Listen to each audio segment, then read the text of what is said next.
2022년 8월 19일 오전 8시 5분, 오전 5시 8분을 지나고 있습니다.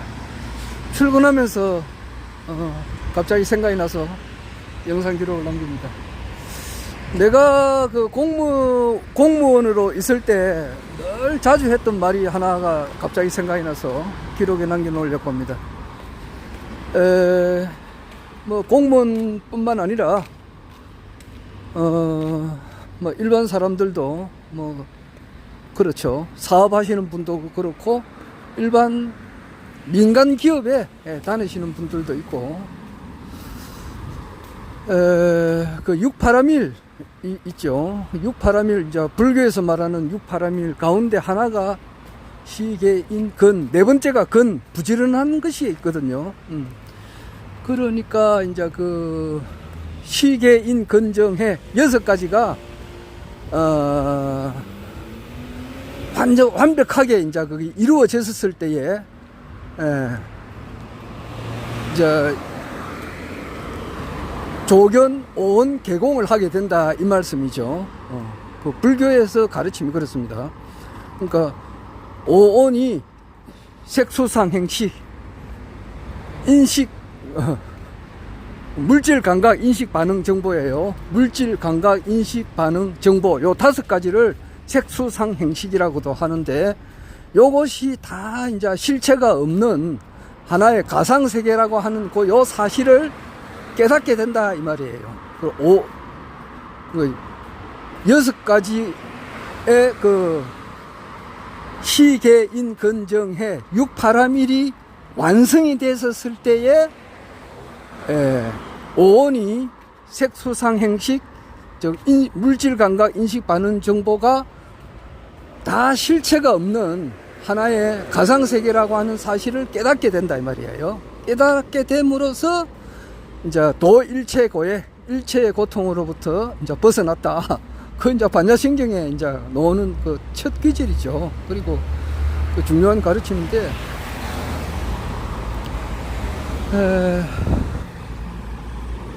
오늘 지금 8분 남았네요. 요 정도 같으면 택시도 안 타도 되겠습니다. 참네. 택시 한번 타면 한 근 만원 정도 해요. 뭐 만원 가까이 됩니다. 그러면은 하루 일당에서 만원 떼고 나면은 뭐 일당 받고 일하는 사람은 아니지만은 일반 서민들로 봐서는 택시비 만원이면은 아주 그 적은 게 아닙니다. 그래서 택시는 한 달에 한두 번 이래 타죠. 자주 타지는 못합니다. 일반 서민들은 뭐 버스를 타는 거죠. 그건 그렇고, 그래서 그것이 이제 완성되기가 힘이 들죠. 첫째 그 조건이 시거든요. 베푸는 거거든요. 그러니까 이 베푼다는 것은 결혼하고 난 다음에 베푼다고 하는 것은 굉장히 어려워요. 그거는 산에 가서 잠자리채 들고 산에 가서 고래 잡는 거와 같아요. 고래를 바다 가서 잡지 산에 가서 잡을 수가 있느냐고. 그러니까 힘들단 말이에요. 고래를 또 잡는 것도 뭐 쪼매난 그 뭐 통통배 타고 고래를 못 잡습니다. 고래 잡는 배가 따로 있어요. 그 뭐야, 봄철에 그 가덕도 앞바다에 보면은 숭어떼가 있거든요. 그 숭어떼 잡는 배로 가지고서는 고래 못 잡습니다.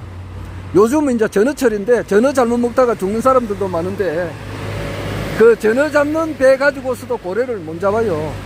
바다에 나간다 하더라도 고래 잡는 그 배가 있어야 된다고. 그리고 먼 바다에 가야 되고 고래떼가 있는 곳을 가야 돼요. 하물며 잠자리채 들고 산 꼭대기에 올라가서 고래 잡는다 그러면은 그거는 100년, 1000년, 만년, 억만년 이 우주가 없어지는 그날까지 한다 하더라도 못한다 이 말이에요. 모르죠. 그 이제 사라오 태풍이나 막 해오리 바람 같은 게 일어나가지고 그것이 이제 태평양 바다에서 말이지, 해오리라 뭐야, 이런 거 해오리 바람 같은 게 일어나가지고 고래가 막 하늘로 쫙 올라가가지고 이제 산 위에 이제 떨어지면은 잠자리채 가진 사람이 그때 또 잡으면은 모르지. 그럴 확률은 아마 이 우주가 없어질 때까지 있을지 모르겠네요. 그만큼 어려운 거예요. 베푼다는 것은, 결혼했다라는 것은 벌써 처자식이 생기기 때문에 뭐 누구 말도 토끼 같은 애 새끼들 예쁜 그 집사람을 생각을 해야 되니까, 또 집사람의 장모님, 장인어른, 또 처남, 처제, 처형, 이 모든 사람들을 또 생각해야 되고 이렇게 하니까 베푼다는 것이 그래 쉬운 게 아니에요. 이 베푼다는 것은 모든 이 인류, 모든 사람들을 향해서 자기의 모든 것을 바친다는 거거든. 그러니까 그것이 굉장히 어려워요. 첫 번째부터 어렵다고. 그러니까 이 진리라고 하는 것은 아주 어릴 때부터 해야 돼요. 그러니까 저게 뭐냐, 그 7살짜리가 뭐 피아노 배우러 온다니까 벌써 늦었다 그런 말도 있어요. 피아노의 대가한테 애를 좀 가르치세요 이렇게 하니까 아 늦었습니다 이런 말을 하더라도 그 하물며 이제 그 아주 어릴 때 2살 3살 뭐 그 이전부터 이렇게 돼야 된다고. 특히 이제 도 진리 구하는 것은 그래야 돼요. 그거는 뭐 지나간 이야기고 그렇다고 해서 또 안 해서는 안 되는 거고. 그런데 그 중에 하나가 시계인건, 네 번째가 건이라고 부지런한 건데, 내가 이렇게 가만 보면 말이에요. 공무원들도 그렇고 일반 사업하는 사람들도 이렇고 사람은 첫째 부지런해야 돼요. 부지런하면은 일건천하 문안사 이 말도 내가 자주 쓴다고. 한결같이 부지런한 사람에게는 어려움이 없고 그래요. 그런데 늘 부지런해야 된다고. 사람이 부지런하면은 사전에 뭐 이제 미연에 앞으로 다가올 일을 사전에 방지를 해버린다고. 아까 내가 지금 하수도 구멍에 또 담배꽁초를 이렇게 막 버려놨더라고 보니까. 그러니까 그 하나는 그 비가 오면은 그것이 하수구 역할을 전혀 못해요. 물이 오면은 그 하수구로 해가지고 이제 물이 이제 빠져나가 가지고 물이 이제 그 수로를 통해서 빠져나가 버려야 그 침수가 안 된단 말이에요. 그런데 하도 거기서 흙, 먼지, 오물, 찌꺼기를 1년, 2년, 3년 아니라 뭐 10년, 20년 이래 해놓으니까 이게 보니까 이게 내가 치우려고 해도 엄두가 안 나는 거야. 이게 이제 그거는 삽하고 꽃갱이를 가져와야 돼. 꽃갱이로 이제 파야 된다고. 그러니까 이거는 이제 이미 내가 치울 수 있는 그 한계가 지난 거야. 이거는 공적인 어떤 구청에서 직원이 그 준비 그 도구 같은 걸 준비를 해가지고 파야 돼요. 그런 단계더라고. 내가 이미 빗자루 하고 이게 뭐 쇠레바퀴로 해가지고 살살 쓰는 그런 단계가 그런 차원이 아니더라고 보니까. 그러니까 꽃갱이를 가지고 파야 돼. 그런 턴데 일반 이 담당하는 저 공무원 같으면은 이것을 순찰을 해가지고 부지런해야 되거든. 그러니까 토요일도 경우에 따라서는 휴가도 반납하고, 내 같은 경우는 휴가 낸 적이 거의 없어요. 공무원 생활하면서 나는 휴가를 뭔지 모르는 사람이라. 휴가 따뜻하게 이렇게 휴가 간 적이 없어요. 정말입니다, 이거는.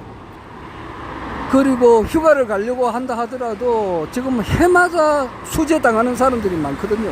그러니까 그 수재당하는 사람들을 생각하면 어떻게 휴가를 갑니까? 안 그래요? 어떻게 탱자하고 말이지. 선글라스 끼고 말이야, 반바지 입고 말이지, 물가에서 찰랑찰랑거리고 놀 수 있는가? 그 수혜당한 사람들 어려운 생각하면은 그것은 죄라고 생각 안 드는가? 그 문재인 대통령은 말이지, 자기가 이제 뭐 고액 변호사로서 돈도 많이 벌고 이렇게 하니까 어려운 사람을 보니까, 이거 내가 이렇게 해서는 안 되겠다, 이 생각을 했다 그러던데, 나는 이때까지 휴가 간 적이 없어요. 기껏 하면은 이제 요 뒤에 이제 산에 올라가서 한번 이렇게 산책하는 거, 그 정도예요. 그건 그렇고,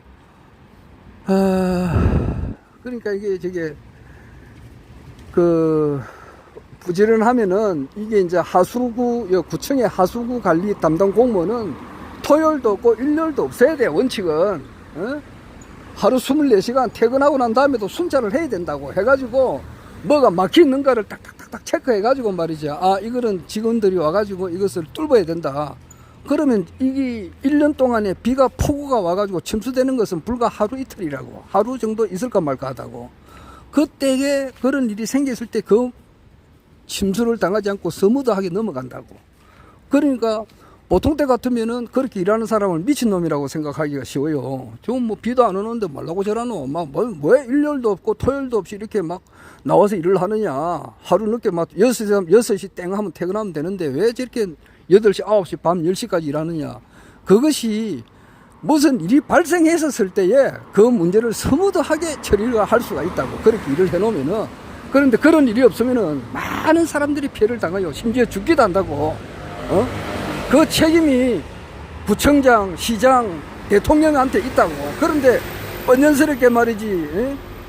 그 죄책감을 못 느끼는 게 그 사람이가 그 후리아들놈의 새끼들 말이야. 또 욕노네, 이상.